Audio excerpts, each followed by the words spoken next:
भारत में इस साल 5 राज्यों में विधानसभा चुनाव होने वाले हैं और इसको लेकर राजनीतिक गतिविधियां भी तेज हैं। ऐसे में देश की सियासत के लिए अहम माने जाने वाले 5 राज्य पश्चिम बंगाल, तमिलनाडु, केरल, असम और पुडुचेरी में विधानसभा चुनावों की तारीखों का ऐलान आज चुनाव आयोग कर सकता है। इसके लिए चुनाव आयोग शाम 4 बजे प्रेस कॉन्फ्रेंस करेगा। इस दौरान आयोग संभवतः उन राज्यों के चुनाव कार्यक्रम और तारीखों की घोषणा करेगा जहां इस साल विधानसभा चुनाव होने हैं। आयोग की यह घोषणा राजनीतिक दलों और मतदाताओं के लिए बेहद महत्वपूर्ण होगी, क्योंकि इससे पता चलेगा कि चुनाव कब और कैसे संपन्न होंगे।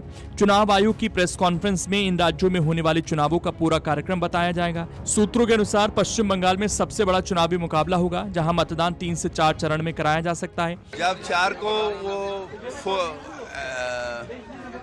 आज 4 बजे बुलाया है, जरूर इलेक्शन डिक्लेयर होगा, मगर हम परवाह नहीं करते हैं, क्योंकि हमारे संगठन, हमारे लोगों के साथ जोगाजोग ये सारा साल रहता है। लोग तृणमूल के साथी है।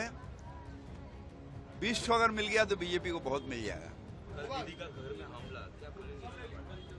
यही तो लिखा हुआ है यहाँ, जो तो ही करो हमला आबार जीतवे बांग्ला। हमको मारता है।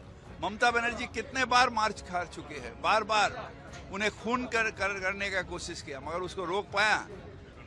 वो लोगों के सेवा में नियोजित है और नियोजित रहेगी, और यही काम तृणमूल कांग्रेस का। हमको मार सकता है, हम तो गुंडा नहीं है। उनके पास गुंडा है, उनके पास गुजरात के सब खूनी है, उनके पास जेल में भरा हुआ गुंडा लोग है, रेपिस्ट है।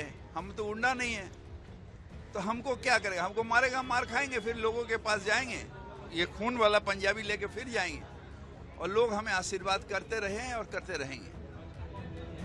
वहीं असम में 2 चरणों में वोटिंग की संभावना है।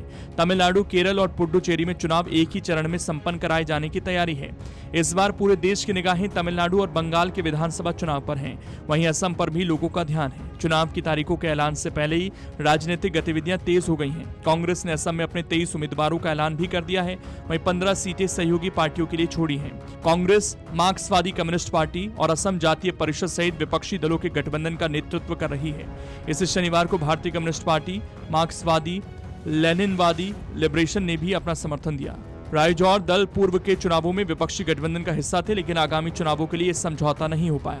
दल के प्रमुख अखिल गोगोई ने पिछला विधानसभा चुनाव निर्दलीय उम्मीदवार के रूप में जीता था।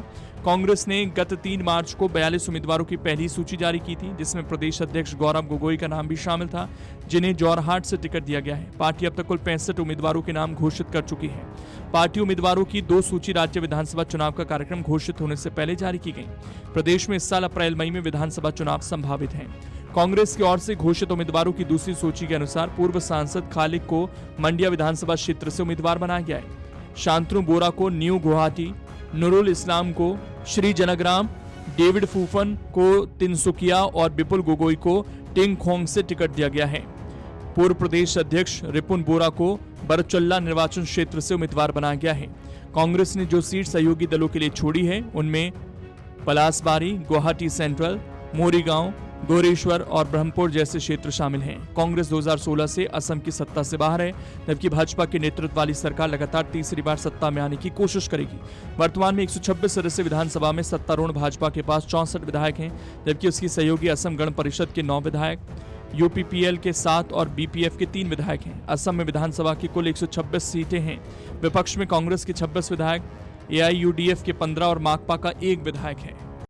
अगर आप ये वीडियो YouTube पर देख रहे हैं तो हमारे चैनल को सब्सक्राइब कर बेल आइकन दबाएं, और Facebook पर देख रहे हैं तो हमारे पेज को लाइक करें।